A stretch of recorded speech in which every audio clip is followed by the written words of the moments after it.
warahmatullahi wabarakatuh.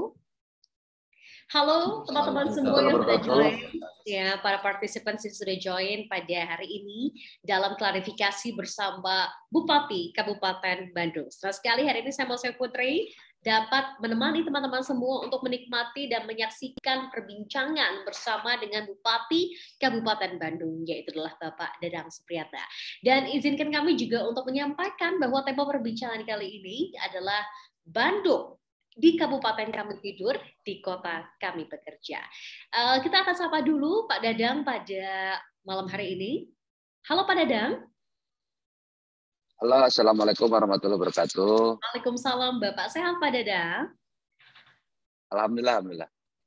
Baik, Pak Dadang, ini menarik sekali kalau kita bahas mengenai Kabupaten Bandung berkaitan dengan tema yang akan kita bahas, yaitu adalah Bandung di Kabupaten kami tidur dan di kota kami bekerja. Tidak sedikit masyarakat yang akhirnya tinggal di Kabupaten Bandung dan bekerja di Kota Bandung begitu ya, dengan jarak yang sangat dekat. Dan ini menjadi satu tantangan begitu luar biasa bagaimana Kabupaten Bandung terus memajukan baik itu dari sisi infrastruktur, pembangunan dan lain sebagainya. Dan malam hari ini tepatnya ya, kita juga akan membahas mengenai tema perbincangan dalam klarifikasi bersama dengan rekan-rekan yang sudah join. Jadi hari ini Pak Dadang yang bertanya bukan hanya Mas Ayu, tapi nanti yang bertanya adalah rekan-rekan kita dari Pikiran Rakyat Media Network ya. Kita akan mendengarkan sambutan terlebih dahulu Pak Dadang yang nantinya akan disampaikan oleh Kang Yusuf Wijanarko selaku Managing Editor dari PR.com. Kita akan sambut Kang Yusuf. Halo Kang Yusuf. Halo. Ya, Kang baik. Yusuf, silakan opening speech-nya yang akan dibuka dalam klarifikasi kali ini. Baik, terima kasih Mas Ayu. Bismillahirrahmanirrahim. Assalamualaikum warahmatullahi wabarakatuh. Salam sejahtera bagi kita semua. Om Swastiastu, Namo Buddhaya, salam kebajikan. Kepada Bapak Bupati, Bapak Dadang Supriyatna, kami ucapkan terima kasih dan selamat datang di acara klarifikasi yang diselenggarakan oleh Pikiran Rakyat Media Network atau biasa kami sebut dengan lebih singkat sebagai PRMN, begitu Pak. Sesuai namanya, ini adalah ruang bagi kita para masyarakat dari berbagai kalangan, termasuk pemimpin daerah seperti Bupati dan Wali Kota tentunya untuk hadir langsung. Ya, berkumpul dalam satu meja yang sama dengan para pemimpin redaksi media yang tergabung di dalam keluarga besar Pikiran Rakyat Media Network. Tentu saja malam ini dalam kaitannya untuk menjawab berbagai persoalan dan tantangan yang dihadapi oleh Kabupaten Bandung tentunya. Tujuan akhirnya tentu untuk menemukan bersama-sama gitu ya, sekaligus juga merumuskan solusi sebagai bagian dari kolaborasi pentahelix antara media massa seperti kami Pikiran Rakyat Media Network dengan pemerintah. Lalu kemudian juga saya ingin sampaikan di sini bahwa Pikiran Rakyat Media Network merupakan jejaring yang skalanya sudah menasional Pak Dadang. Kalau kita gitu ya, saya juga termasuk karena saya saat ini tinggal di Bandung, termasuk juga Pak Dadang, mengenal Pikiran Rakyat sebagai media, salah satu media tertua yang ada di Indonesia yang basisnya ada di Jawa Barat, medianya orang Jawa Barat, saat ini daya jangkaunya sudah lebih luas lagi, jadi bukan hanya milik Jawa Barat, tetapi Pikiran Rakyat sudah menjadi milik Indonesia, seperti itu Pak. Kalau selama ini daya jangkaunya hanya Jawa Barat, mulai tahun sekira 2019, Pikiran Rakyat sudah melakukan ekspansi sehingga saat ini memiliki jejaring yang jumlahnya terakhir saya cek 210 mitra media dari Pikiran Rakyat Media Network yang beberapa di antaranya ini bisa dilihat di belakang saya ini. Bahkan pada 2021 tahun lalu, kami memecahkan rekor muri sebagai media daring berjaringan pertama yang mengusung konsep ekonomi kolaboratif. Dan karena memang konsepnya ekonomi kolaboratif, tentu saja semangatnya adalah semangat kolaborasi pula, yang mengajak setiap mitra yang ada di daerah untuk maju bersama-sama. Kami berupaya membangun inkubator kemandirian ekonomi di berbagai daerah.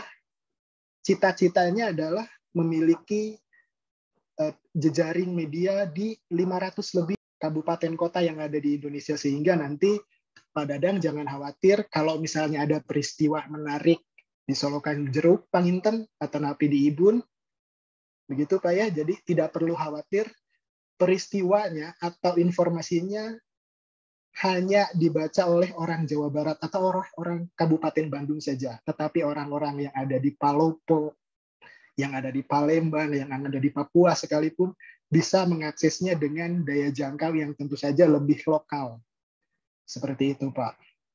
Dan pada kesempatan kali ini yang hadir di ruangan virtual ini adalah para pemimpin redaksi dari media-media penerbitan yang ada di daerah tersebut, Pak.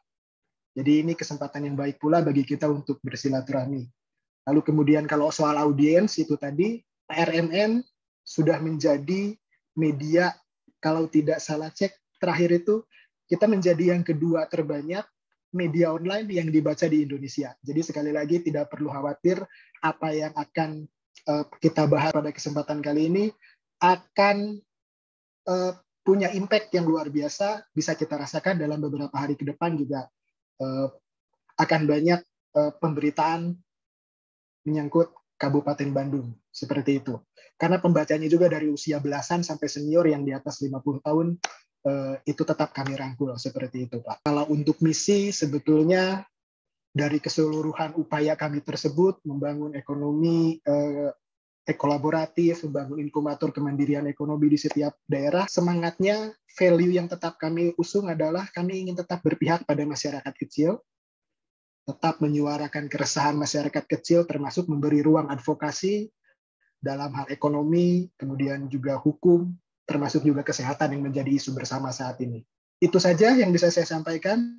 Terima kasih. Sekaligus juga saya ingin menyampaikan permohonan maaf. CEO PRMN Bapak Agus Sulistriono berhalangan hadir pada malam hari ini. Terima kasih. Saya kembalikan kepada host, Mas Ayu. Baik, terima kasih banyak Kang Yusuf Wijanarko selaku Managing Editor dari PR.com ya. Dan Pak Dadang Supriyatna selaku Bupati Bandung, langsung saja kita akan memanggilkan pada hari ini ada Mbak Dini Yustiani dari Jurnal Gaya yang punya pertanyaan nih untuk Pak Dadang. Halo Mbak Dini. Halo. Iya. Ya. Mbak Dini, silakan punya pertanyaan apa nih untuk Pak Dadang? Ya, Assalamualaikum warahmatullahi wabarakatuh. Pak Dadang, Wilujeng Wengi, Waalaikumsalam warahmatullahi wabarakatuh. Alhamdulillah, ya, Bu. Saya Dini, Pak, dari Jurnal Gaya. Saya asli itu Gunung Puentang, Cimaung, Pak. Jadi saya asli Kabupaten Bandung. Dan sekarang saya tinggal di Ranca Ekek, Pak. Jadi caket berhenti Kak Sapan. Ya, jadi saya ada pertanyaannya tuh sangat sederhana, Pak Dadang. Kabarnya tuh Pak Dadang waktu kecil sudah mandiri katanya kan, belajar sambil bekerja dengan tujuan tidak membebani orang tua gitu. Boleh cerita Pak, bagaimana masa kecil Bapak, terus kesan-kesannya, kenangannya, perjuangannya, hingga Bapak tuh menjadi Dadang Supriyatna seperti hari ini menjadi bupati gitu Pak. Sekian Pak, terima kasih. Assalamualaikum. Waalaikumsalam. Silakan Pak Dadang ingin dijawab langsung Pak. Pak Dadang mungkin boleh di-unmute. Makasih. Oke. Ibu Dini, makasih. Assalamualaikum warahmatullahi wabarakatuh. Mas Ayu dan juga Kang Yusuf ya. Tadi sudah menyampaikan prolog dari awal dan pertanyaan yang disampaikan oleh Ibu Dini atau Teh Dini ya. Ini dari Jurnal Gaya. Jadi kalau saya terikat masa kecil, jadi saya terikat sama ibu saya. Ibu saya dan bapak saya sudah meninggal dunia, mudah-mudahan ditempatkan di surganya Allah Subhanahu wa taala. Semenjak kecil ya memang karena saya orang kampung, orang desa yang tentu saat kecil ini saya selalu membantu apa yang menjadikan usaha dan ikhtiar daripada orang tua saya. Jadi dari mulai SD, SMP sudah membantu karena waktu itu orang tua saya itu mempunyai kegiatan pengrajin bata merah. Ya, jadi, nah setelah masuk ke STM, waktu itu saya diberikan modal usaha oleh bapak saya itu 7.000 bata merah.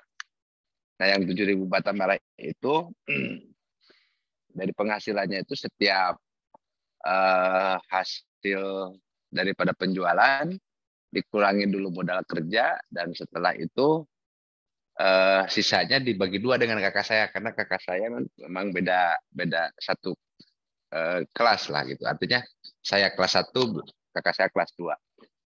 Nah, dan kendaraan pun bergantian. Kalau seandainya kakak saya berangkat pagi-pagi, saya berangkat siang. Jadi kendaraan itu dibagi dua atau masing-masing atau misalkan sekali ewang lah gitu.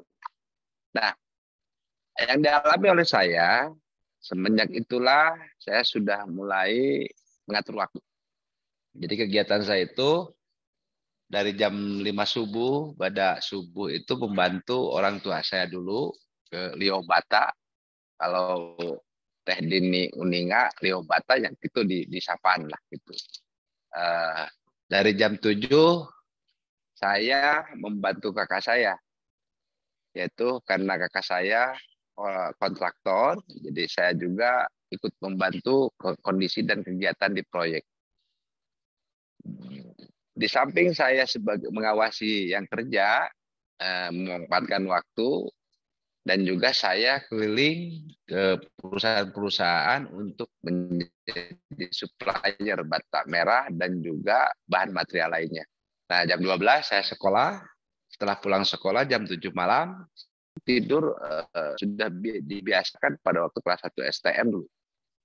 Alhasil dari kegiatan yang saya lakukan itu mendapatkan penghasilan setiap minggunya Rp500.000.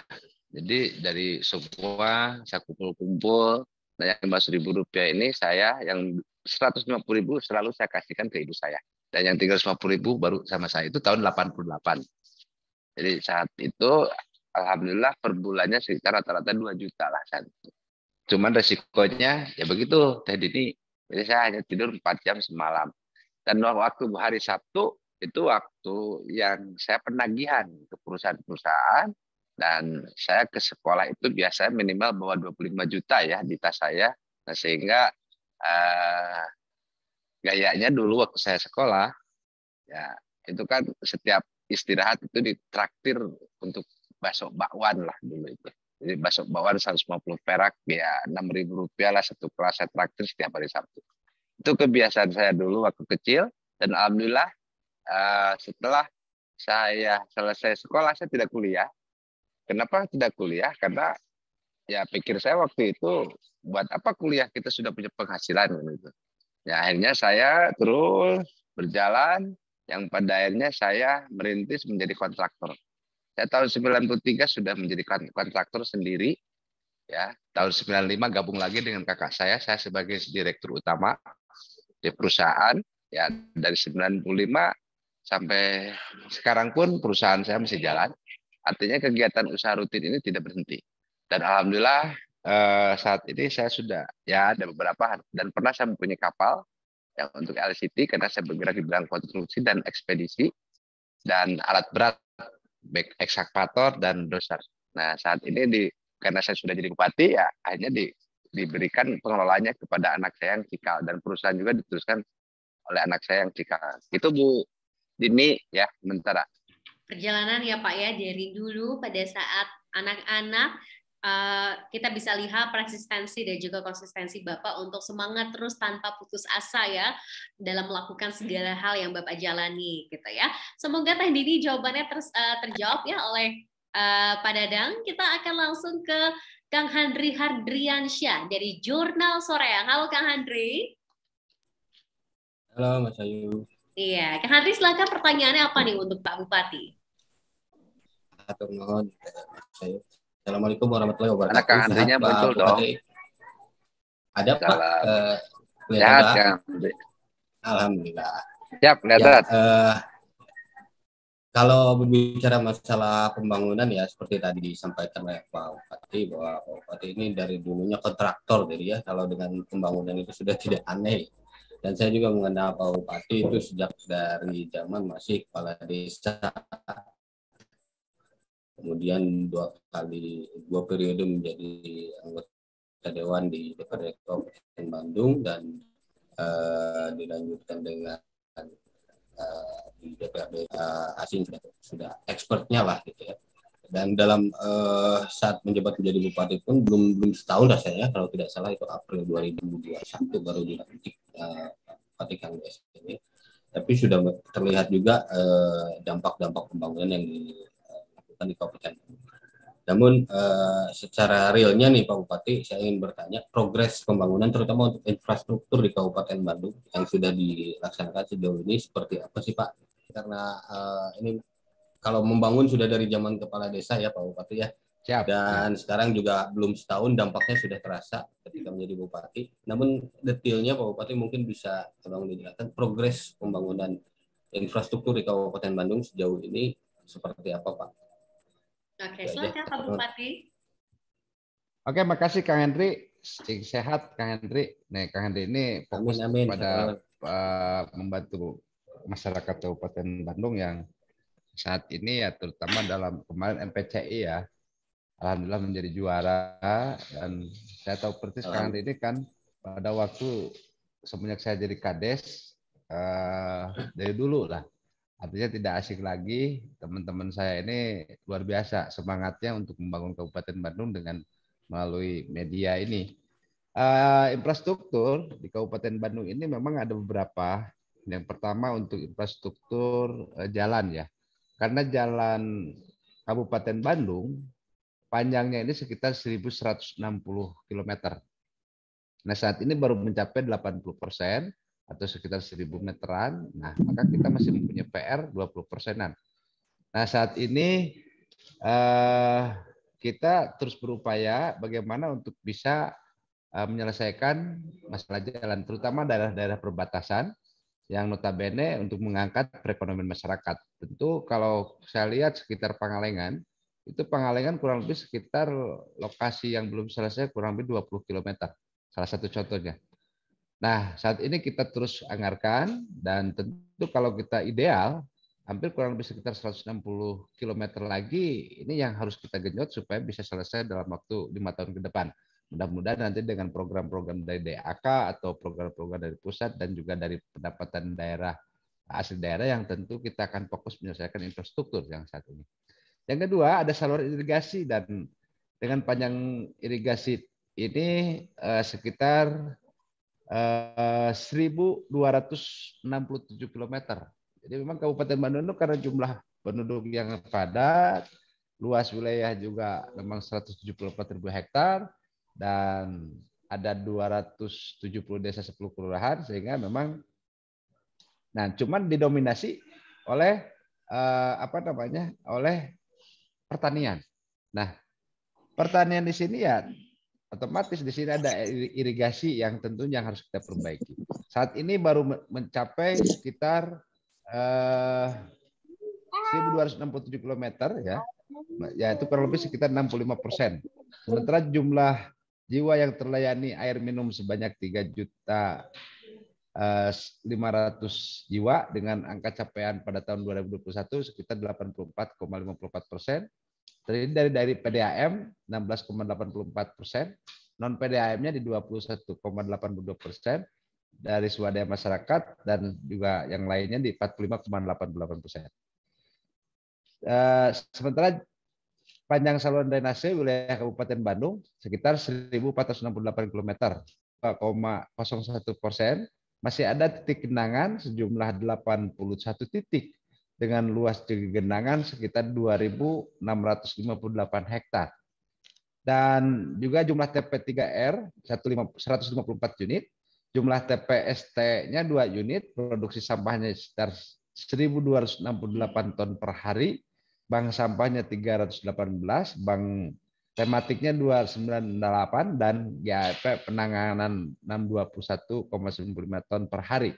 Dengan kapasitas TPS 2.172,89 ton terakumulasi, dan pada tahun 2022 kita akan bangun TPST 1 unit dengan kapasitas 20 ton per hari, dan kita juga sudah bekerja sama dengan salah satu perusahaan atau investor yang mana di sini akan ada penanganan masalah sampah.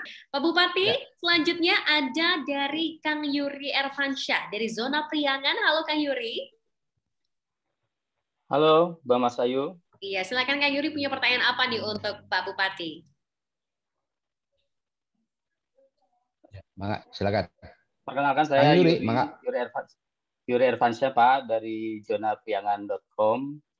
Jadi gini Pak, tidak sedikit warga Kabupaten Bandung yang bekerja di Kota Bandung. Sebaliknya banyak pekerja dari Kota Bandung yang memilih membeli rumah di Kabupaten Bandung karena areanya masih luas dan harganya lebih terjangkau.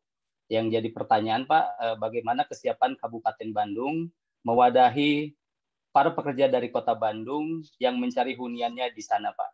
Itu aja Pak. Terima kasih. Assalamualaikum warahmatullahi wabarakatuh. Baik, silakan Pak Bupati yang langsung menjawab. Oke, terima kasih Kang Yuri. Ini suaranya ya kadang-kadang putus, kadang-kadang ini ya mungkin mohon maaf apabila ada penyampaian yang belum keresip ya. Kang Yuri, tentu Kabupaten Bandung ini karena jumlah luas wilayah yang sangat luas dan memang ada beberapa lokasi yang memang nyaman untuk ditempati karena Kabupaten Bandung ini dikelilingi oleh pegunungan. Artinya memang untuk cocok untuk lokasi-lokasi perumahan, dan tentu betul apa yang disampaikan Kang Yuri bahwa tadi ada yang bekerja di Kota Bandung tapi memilih rumahnya di Bandung karena di Kabupaten Bandung karena kondisinya memang terjangkau harganya.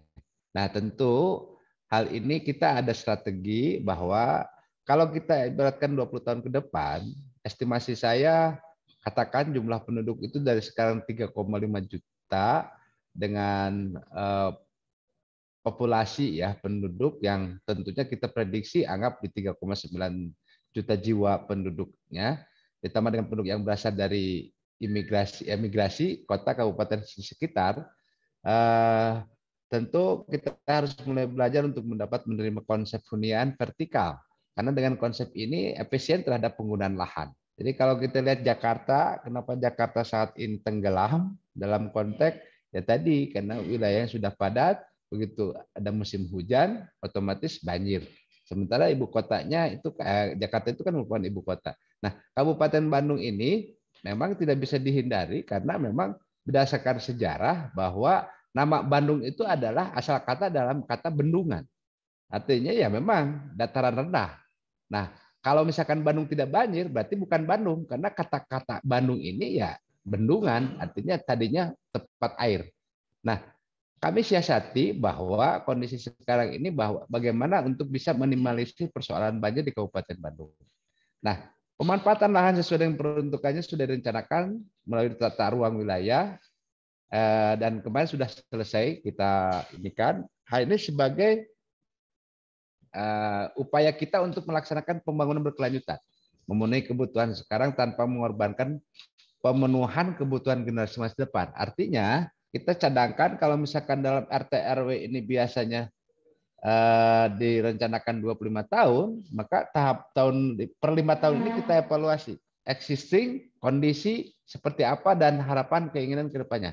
Mungkin itu Kang Yuri. Jadi tentu kita sudah buatkan RT RW yang tentu kita harus persiapkan jangkauannya sekitar 25 tahun ke depan. Terima kasih Kang Yuri. Baik, Kang Yuri terima kasih banyak atas pertanyaannya. Kita akan ke Kang Rian Firmansyah dari Mapai Bandung. Halo Kang Rian. Halo Mas Ayu. Silakan Kang Rian, punya pertanyaan apa nih untuk Pak Bupati? Oke, Assalamualaikum warahmatullahi wabarakatuh. Pak Bupati, perkenalkan saya Rian dari Mapai Bandung. Seperti daerah penyangga ibu kota yang lain gitu ya, kan Kabupaten Bandung itu salah satu daerah penyangga kota Bandung ya sebagai ibu kota Jawa Barat dan juga masuk wilayah aglomerasi Bandung Raya gitu. Dan salah satu masalah klasik di daerah aglomerasi itu adalah soal kemacetan gitu Pak Bupati ya. Mungkin pertanyaannya ini sih yang sering masuk ke kita itu soal permasalahan macet di Kopo gitu Pak Bupati. Kopo kan menjadi akses dari kabupaten ke kota Bandung gitu ya, dan itu masalah macet di sana cukup menjadi masalah klasik gitu. Mungkin bagaimana untuk langkah Pak Bupati ya untuk mengatasi kemacetan di Kopo gitu Pak. Kemudian yang kedua, pembangunan Tol Soroja itu kita bisa nilai cukup membantu akses terutama ya untuk menuju Bandung Selatan gitu Pak, dan juga mungkin untuk menuju daerah kawasan wisata seperti di Pangalengan dan juga di daerah Ciwidey gitu. Namun mungkin saya lihat sih itu yang menjadi permasalahan sekarang yang timbul itu di daerah Banjaran dan juga Soreang itu, karena ruas jalan Soreang dan Banjaran itu kecil sehingga mungkin terjadi masalah baru di sana gitu. Ketika exit dari Tol Soroja itu masuk ke daerah Banjaran atau ke Jalan Banjaran kemudian masuk ke Soreang itu ada kemacetan baru gitu. Nah mungkin pertanyaannya bagaimana sih solusi dari Pak Bupati untuk memecahkan kemacetan di Kopo dan juga di Banjaran dan Soreang gitu Pak Bupati. Terima kasih. Baik. Terima kasih, Akang. Silakan Pak Bupati mau menjawab pertanyaan soal kemacetan ini di Kabupaten Bandung. Oke, terima kasih Kang Rian. Iya, mangga Pak Bupati. Silakan bagaimana Oke. dengan kemacetan. Terima kasih. Terima kasih memang dari Kang Rian ya, memang kondisi sekarang ini seperti Kopo, Banjaran, dan sekitarnya dan termasuk dampak daripada Tol Soroja ini memang ada dampak ya. Yang pertama bahwa mengenai jalan Tol Soroja ini sudah berjalan dan bahkan ini bisa membantu yang biasanya Kopo macet dengan adanya jalan Tol Soroja ini mengurai kemacetan yang ada di wilayah Kopo. Ya, di samping itu juga kita akan merencanakan membuat jalan lingkar ya dari Katapang sampai ke Majalaya. Lahannya kita sudah bebaskan, cuman terkendala dalam infrastruktur nih, konstruksinya.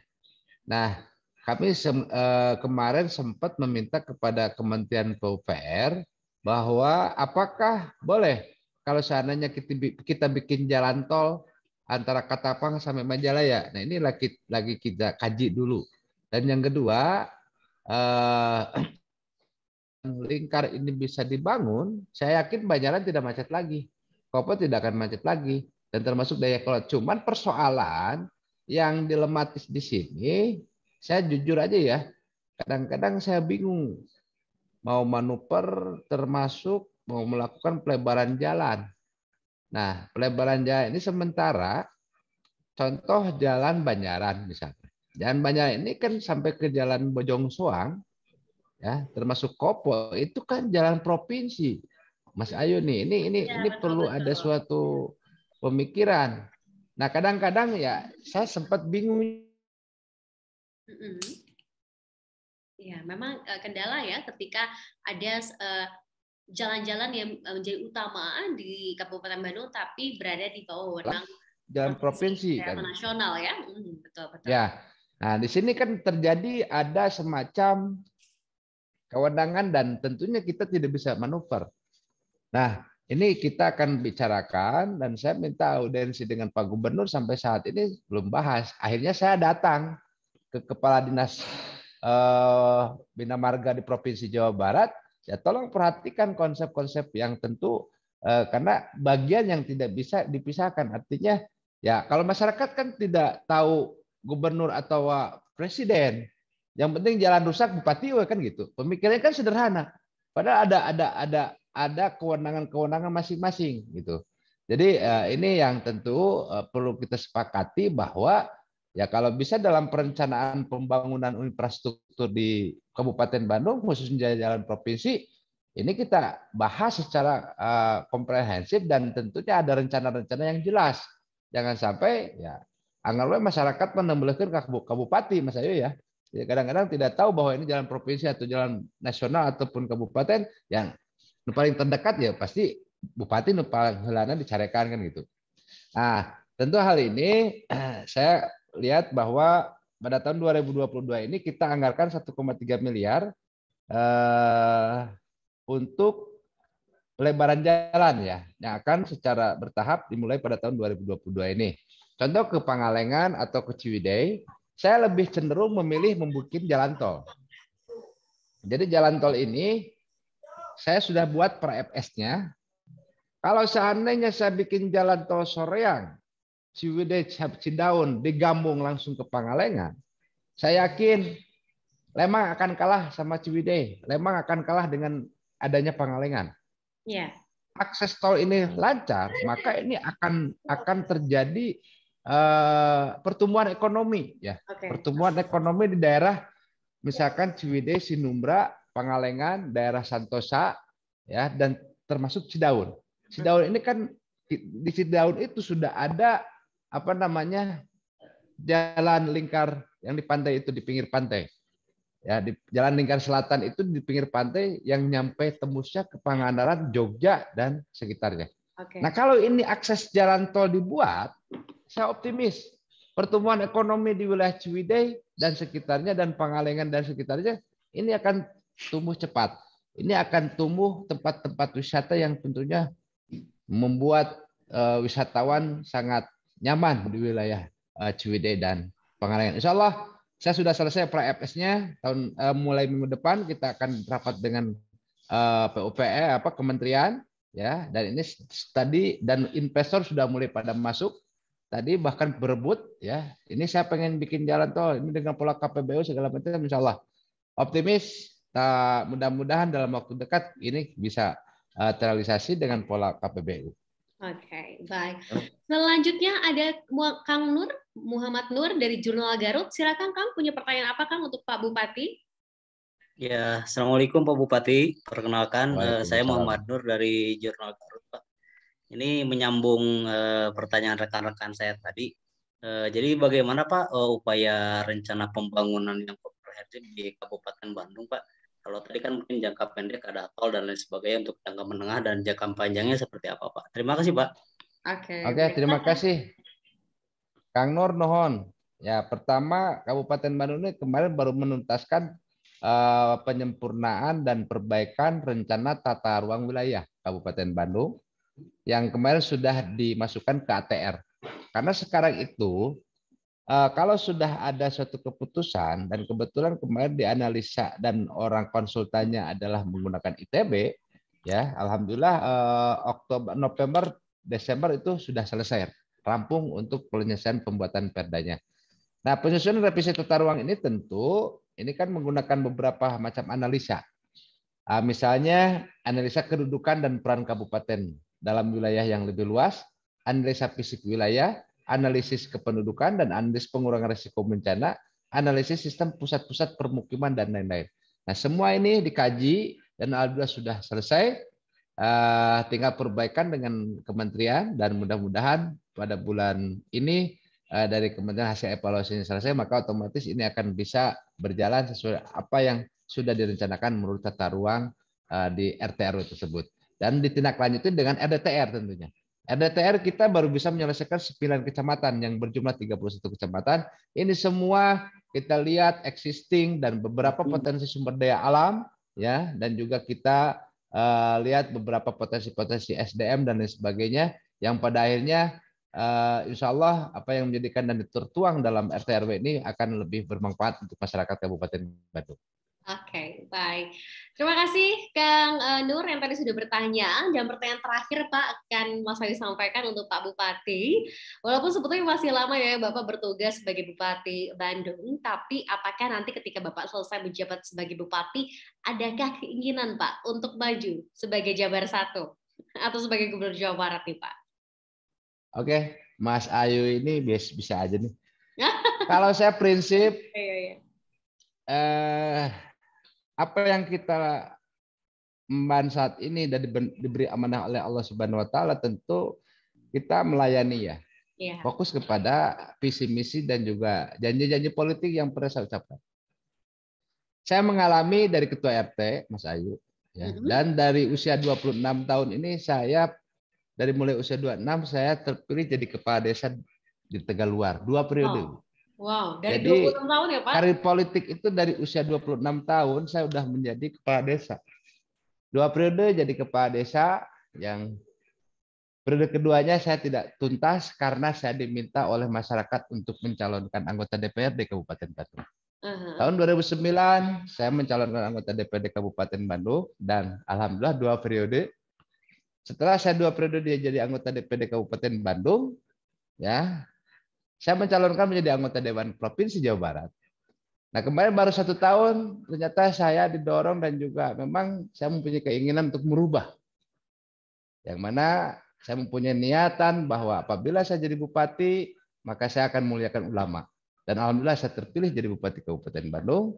Nah maka tugas saya hari ini adalah melaksanakan sesuai dengan visi misi dan juga rencana aksi dan juga janji-janji politik yang pernah saya ucapkan pada waktu kampanye. Maka kalau Allah berkehendak, kalau saya sih berharap insya Allah 2 periode di Kabupaten Bandung, kalau toh nanti berkesempatan untuk menjadi gubernur, kita bismillah la haula, insya Allah ya akan melakukan hal seperti itu. Tapi kita upayakan yang terbaik untuk masyarakat Kabupaten Bandung yang saat ini saya emban dan saya menjadi bupati Kabupaten Bandung. Makasih Mas Ayu. Oke, baik. Jadi Pak Bupati tadi pas Mas Ayu tanya seperti itu, waduh gitu ya. Kaget juga, tapi pastinya kalau kita dengar ternyata Bapak punya keinginan besar untuk terus memajukan Kabupaten Bandung terlebih dahulu. Ini tampaknya memang sudah panggilan hati ya Pak ya, karena berkarir di bidang politik khususnya di wilayah Kabupaten Bandung ini sejak usia 26 tahun.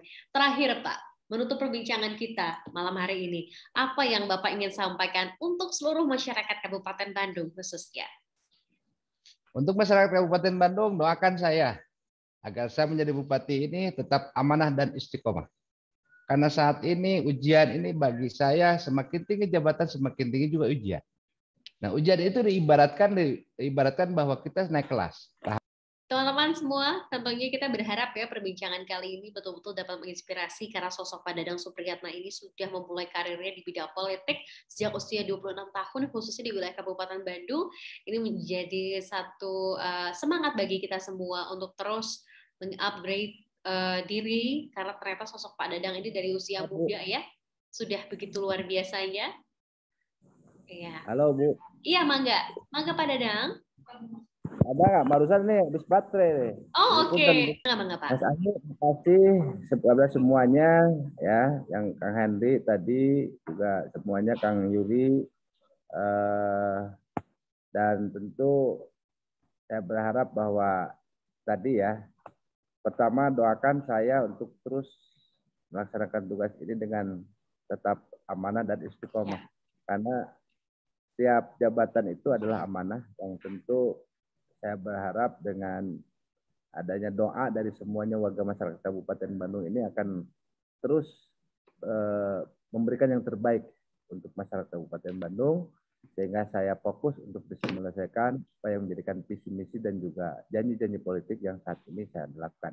Alhamdulillah insya Allah tahun ini kita akan hadir membuat 5 buah rumah sakit, dan kita sudah tahun kemarin baru 4 bulan saya membangun 8 unit sekolah baru untuk SMP, dan tahun ini kita usulkan kepada provinsi 23 unit sekolah baru. Karena sarana pendidikan dan sarana kesehatan ini merupakan hak dasar masyarakat Kabupaten Bandung, dan terutama pelayanan KTP juga saya sudah berikan kepada 31 desa, yaitu Anjungan Dukcapil Mandiri. Jadi membuat KTP nggak usah datang lagi ke Soreang, tapi cukup di desanya masing-masing. Ini adalah merupakan pelayanan yang tentu sesuai dengan harapan dan keinginan warga masyarakat Kabupaten Bandung. Yang keduanya, pola pentahelik ini penting. Maka saya berharap semua warga Kabupaten Bandung bergotong royong lagi. Ya, kita sama-sama, dan alhamdulillah kemarin sudah kita lakukan program pentahelik dengan normalisasi sungai 12 km tanpa APBD pun bisa selesai dengan program pentahelik. Yang jelas semua diajak, dan alhamdulillah wilayah Rancaikek dan sekitarnya tidak mengalami banjir lagi, kecuali daerah saya Tegaluar masih banjir lagi. Insyaallah ke depan tentunya kita harus terus melakukan yang terbaik dan terobosan-terobosan, dan doakan program-program kita mau bikin jalan tol untuk Soreang, Ciwidey, dan Pangalengan ini akan terwujud sehingga nanti akan bertumbuh kembang. Dan program guru ngaji sudah terrealisasi, program modal usaha tanpa bunga juga insya Allah sudah terrealisasi. Saat ini dan program pertanian sudah terrealisasi. Mudah-mudahan semuanya diberikan kelancaran dan saya selalu dilindungi oleh Allah Subhanahu wa taala. Hatur nuhun. Wassalamualaikum warahmatullahi wabarakatuh. Waalaikumsalam. Terima kasih banyak Pak Dadang Supriyatna selaku Bupati Bandung yang telah berbincang dalam klarifikasi PRMN kali ini. Hatur nuhun pisan Bapak sudah menyempatkan waktu, sudah bisa ngobrol bersama dengan teman-teman PRMN. Dan akhir kata di hari ini saya Putri mengucapkan terima kasih juga untuk seluruh participants, teman-teman yang bergabung dari seluruh Indonesia yang sudah join hari ini. Terima kasih banyak. Pak Dadang, sampai jumpa lagi. Insya Allah 2 periode atau maju Jabar 1 ya Pak ya. Oke, baik. Baik, hatur nuhun semuanya. Terima kasih banyak teman-teman. Sampai jumpa lagi di klarifikasi PRMN selanjutnya. Terima kasih banyak.